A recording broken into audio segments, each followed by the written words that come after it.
The Philippines, land of more than 7,000 islands, more than 90 million people, and hundreds of indigenous tribes. Its culture and tradition are as diverse as its people. These diversity in traditions and practice is what makes us Filipinos, and it encompasses everything from birth and even up to death. Funeral practices and burial customs in the Philippines encompasses a wide range of personal, cultural, and traditional beliefs and practices which Filipinos observe in relation to bereavement, dying, honoring, respecting, interring, and remembering their departed loved ones, relatives, and friends.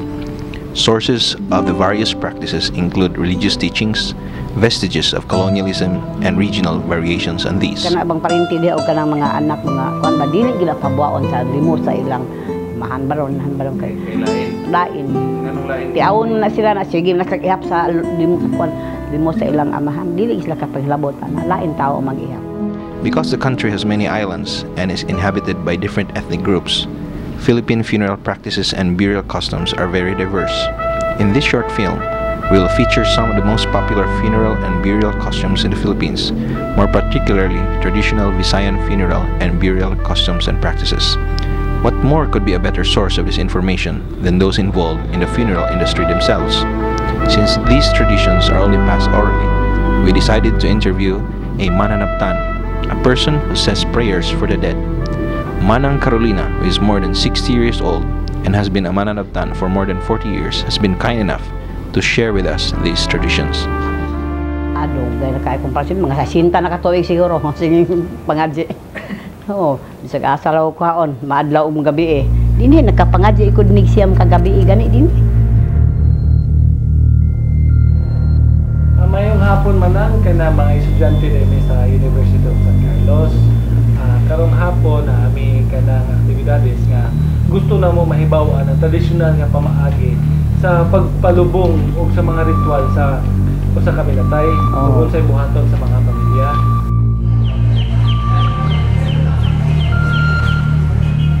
Ano ka namantayan nga ang uban nabutang sila piso na po'y uban wala po'y kadto man tudong nga kana bitang matay gidunggab butangan gito piso nga ang kan dito kana inaglubong ilunor bilag yuta ay ilunor dito og dili piso ilubutang sa aron kung mamatay tong kuan ba kana nagadunggab ang kanang piso para ranas mga nadunggaban nadunggaban mao ra ginasya nga na ang tuyo ana para mamatay tong gadunggab anong piso man kanang manok may ilang ikuan kanang piso bitang gagmay istanan na sige pero way rason gibutan na dia para lang pagsumpa nga patyon po to siya ba nga gadunggab.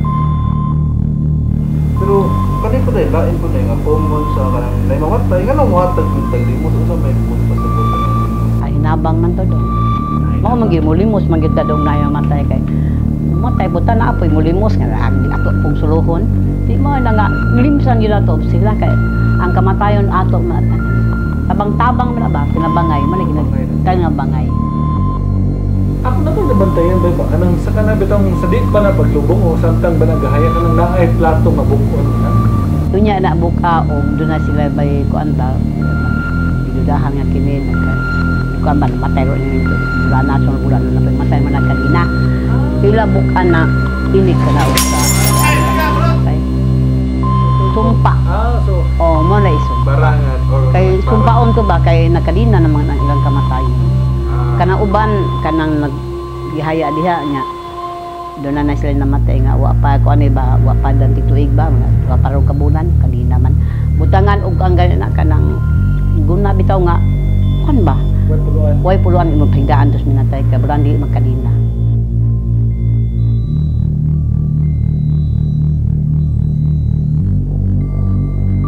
kay naa man karong panahon nagod kay kan kamo mga bag-umong tubo di mo mutuos surtis mga kinaraan ang kinaraan gani kana ganing nahihayaon dili mo masigig kaligo dili mo magkalako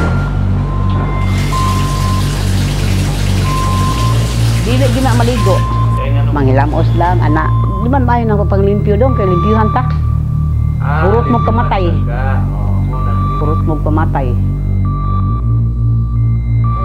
manilig kay magsige mo panilig silhigong punta na amang silingan na amang gadongdong ayo anak panilig dong kay napos papan no kay kalubong silhigos siya lubong papan na ron pagkasun dantag si mana lubong po iyang dili pwede man dili gyud Di yun na din. Kahapon ko'y nabantayan man ang grabe ito ang pagpadulong naglulong. Kahapon ko'y nabantayan nga nganong ang mga kaparintihan o kanang mga anak baron. Nganong mo suong man sila sa lumot. Oo, maom gini kitundanan sa mga karandong ang inig kanaog sa lungon do pata lungon naog do ipataas gina ang tanan jong mga anak mga parinti suong gina ditso way lingi ayo ditso gimo dayon maom gini kitundanan sa mga karandong nga suong kay targa na inyong papa baron inyong mama. Pero wala rason nga. Wala rason na Mamatay hindi mo suong pinsan. kuan kanang suong gila wa jay mamatay nga di mo suong amot lang kay diri sila sa amot. As the Philippines move forward to becoming a more modern society, most of these traditional and cultural burial practices has been disregarded and even scoffed at as being superstitious.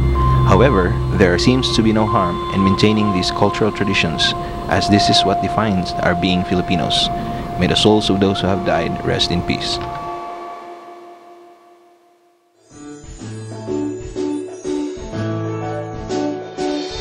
Kuan kanang naman si Rosa Misticanas mga oh nabitan na naman diha sa kuan man na siya litania man na litania. Yan na may turi ni David na.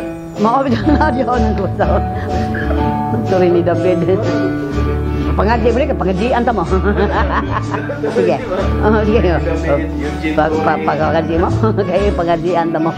Ketawa ng tumo pa ito. Kano sideline may ko mananabdan. Ikaw kay tagiya kalin St. Francis may mong 2,000 nimo. Diyos ko sa kanang. Duha ka mo rimos.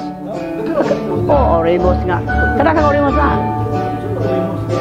Dia dagang rimos. Kuha ka niyon sa mga taagong ni kuha ka ni. Manam kay ni. Kuha ni oy.